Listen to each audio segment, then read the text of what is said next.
Malaysia bu baax donc di wax ni que au-delà des Sénégalais yi nekk ci diaspora bi nga xam ne ñëpp dañoo am nekk nañ ci dëkk yoo xam ne sont exposés à ce virus là may préoccupé tey di jox suñu sympathie suñuy pensée suñu affection à nos frères qui sont en Italie parce que l'Italie bu touché mooy ni c'est le cœur de l'Europe qui est touché et di ñaan yàlla vraiment ñu mën a circonscrire ce mal fi nga xam ni moom la touché en Italie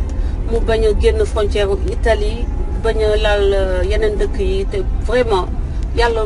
sàmm suñu frères yi nekk Italie Sénégal yi nekk Italie yàlla aar leen yàlla def ba virus boobu vraiment mu protéger leen te di leen ñaax ñoom ci lépp li nga xam ne mooy instruction yoo xam ne joxe nañ ko pour éviter cette maladie là ngeen gën ci veiller mesure d'hygiène yi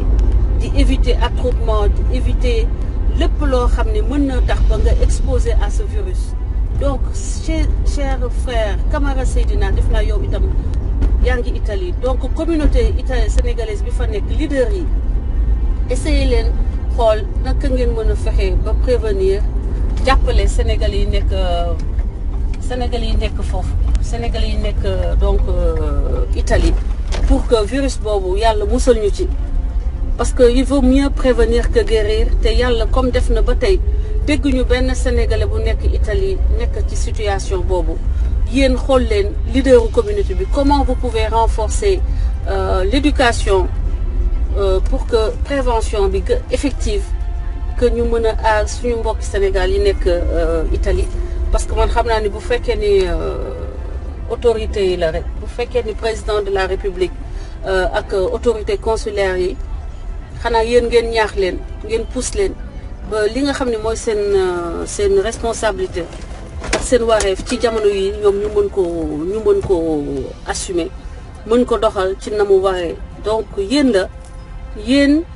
leaders yi ay ñu mel ni les députés de la diaspora yi nga xam ne ñoo fa nekk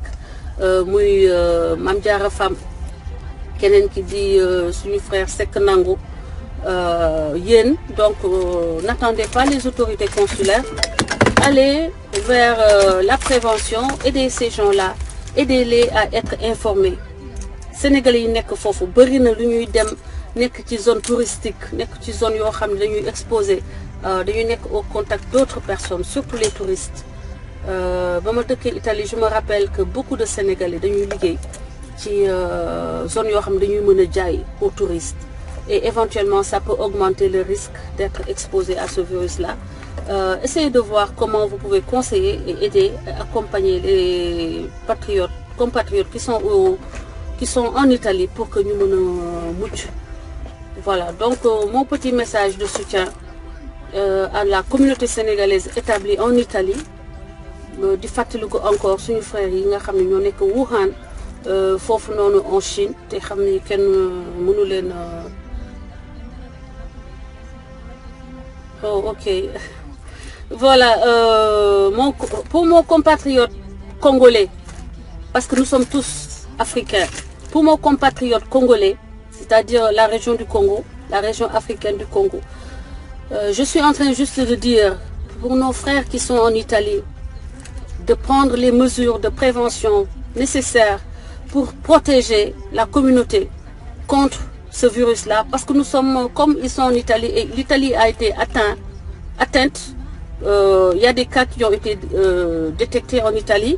et nous savons que nous n'avons pas, côté gouvernement, des responsables capables d'assumer ce que ça requiert en moyens,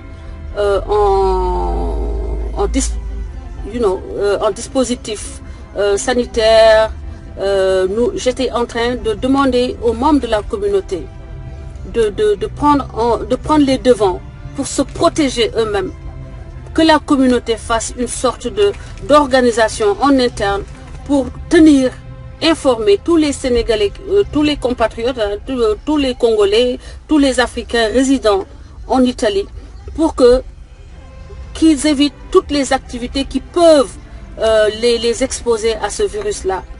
localiser la zone où se trouvent les cas de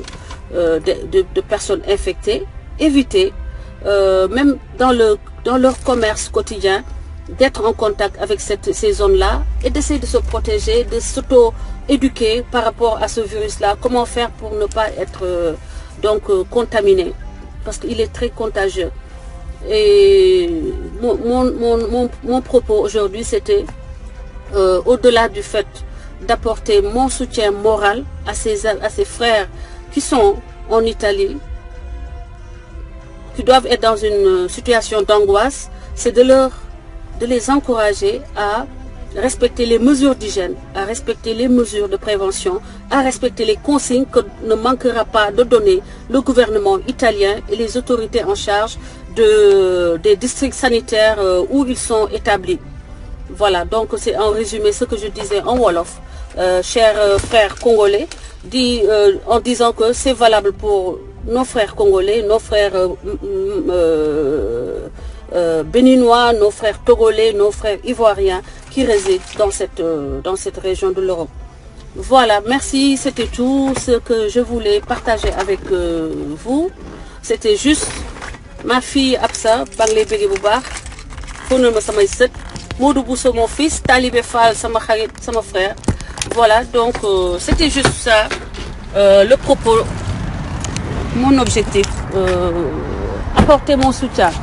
à la communauté africaine établie en Italie, les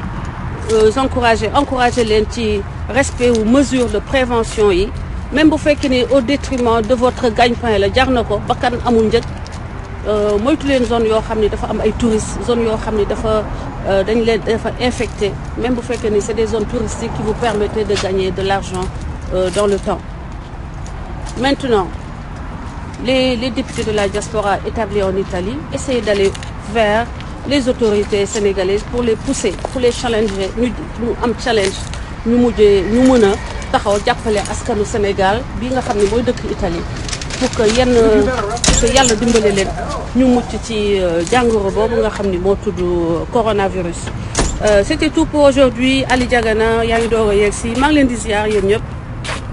di leen béggee di leen ne excellente soirée et à très bientôt.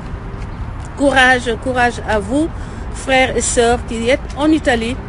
maa ngi leen di xalaat ñu ngi taxaw seen wet, ñu ngi leen di massawu di leen ne góorgóorlu leen aar seen bopp, n'est-ce pas? Que Dieu vous bénisse, que Dieu vous garde. Yàlla bu leen dara, yàlla na leen coronavirus seexlu, yàlla bu leen dara jot. Allez, du courage, merci. À très bientôt. Bye. Bonne journée à tous. Que Dieu vous bénisse yéen ñëpp. Camerounais, Ivoiriens, tous les Africains qui sont là-bas, respectez les mesures. Thank you. Thank you. Respectez les mesures d'hygiène et vous irez bien. Bye bye.